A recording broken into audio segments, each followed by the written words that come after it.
baada ya tarehe 25 mwezi wa 4 hapo tulipokuwa tumekabidhi magodoro 570 ambayo tulipokea awamu ya kwanza.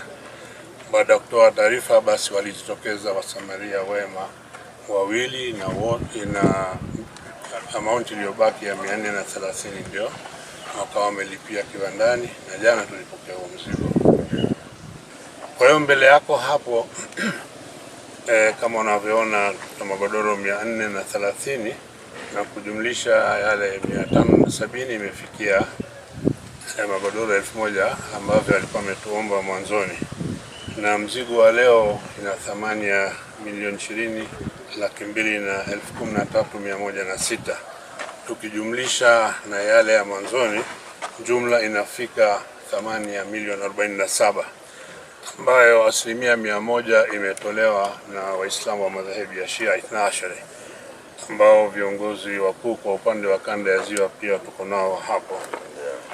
Lakini yote kwa yote tulivyoongea siku ile kwamba changamoto zingine pia tutaanza kushughulika nazo, na tumeona tuanze kwanza kushughulikia masuala ya maji.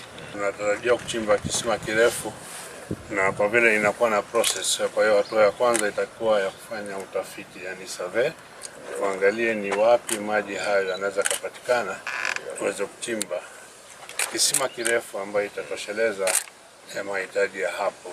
Na nafikiri ushahidi wa karibu kabisa utaona kwenye hospitali yetu ya Seketure pale tulipofanya huo mradi.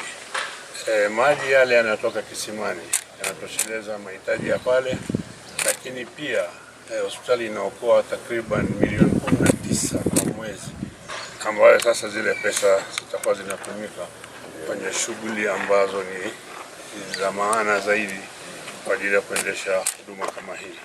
Kwa hayo machache, naomba kwa leo tena uweze kupokea amana hiyo ili kazi ianze mara moja, na hii swala la kisima nafikiri kwenye wiki mbili utakuwa unapata taarifa nini kinachoendelea.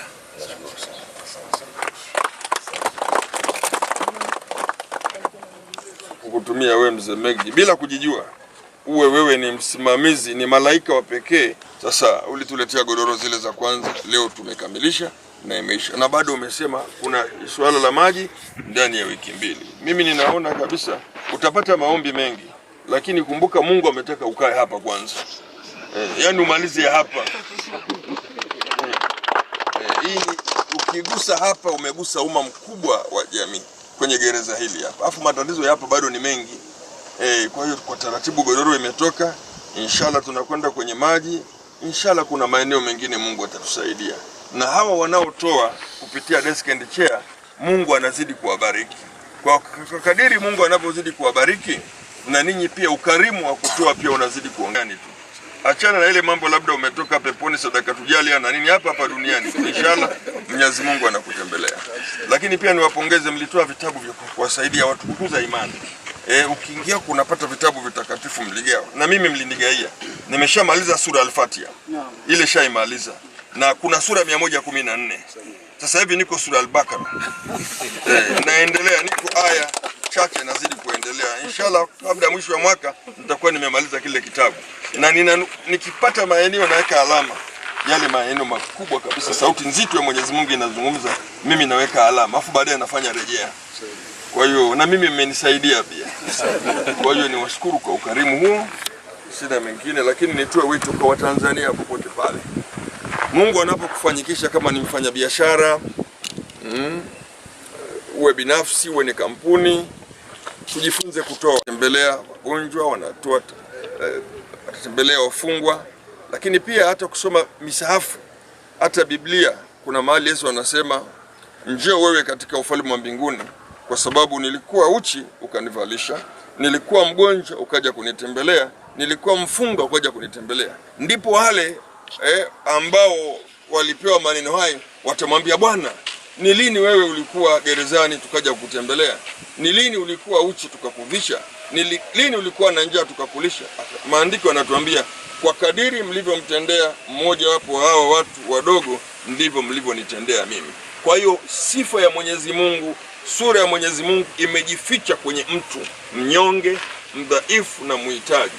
Kwa tunapotoa baraka, hatutoe kwa yule mtu, tunamrudishia Mwenyezi Mungu. Tunatengeneza kesho yetu njema, tunatengeneza pepo iliyo salama, na hiko ndicho mlichokifanya Desk and Chair. Kwa mimi ni washukuru mno kwa kazi hiyo kubwa, na wema na ukarimu huu usiishe.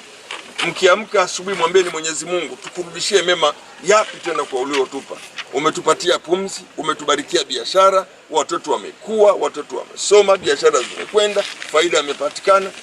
Mungu atawaonyesha, lakini kwanza atawaleta Butimba ili muendelee.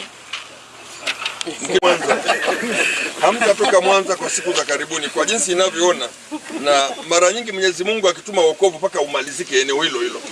Hamtoi mtume mahali paka amalize ile shughuli yote ya kinabii na kitume eneo hilo. Kwa sababu ile sikechia na mashehe mlioko hapa, Mwenyezi Mungu amewaleta. Kwa pigeni dua zenu zote hapa, Butimba iwe sawa, Mwanza iwe safi, kila maeneo tuone nguvu za Mwenyezi Mungu. Inshallah. Mimi ni mwanzoni tulipokea proposal kwamba labda hawa watu watusaidie kwenye vyakula, lakini sisi tulibadilisha kwa sababu tukasema mahitaji yetu makubwa sasa hivi ni vifaa vya kulalia kwa maana ya magodoro, lakini wamepokea hiyo proposal yetu na wamefanya hivyo. Walituahidi godoro 1000, mara ya kwanza wametuletea 570, tuliyapokea hapa tarehe 25 mwezi uliopita, lakini leo hii wameleta tena 430 kukamilisha ile ahadi yao ya magodoro 1000. Kwa kweli nawashukuru sana wadau hawa, lakini namshukuru sana Mheshimiwa Mkuu wa Mkoa kwa kuendelea kuniunga mkono au kupokea taasisi ya magereza na kupokea changamoto zetu zote.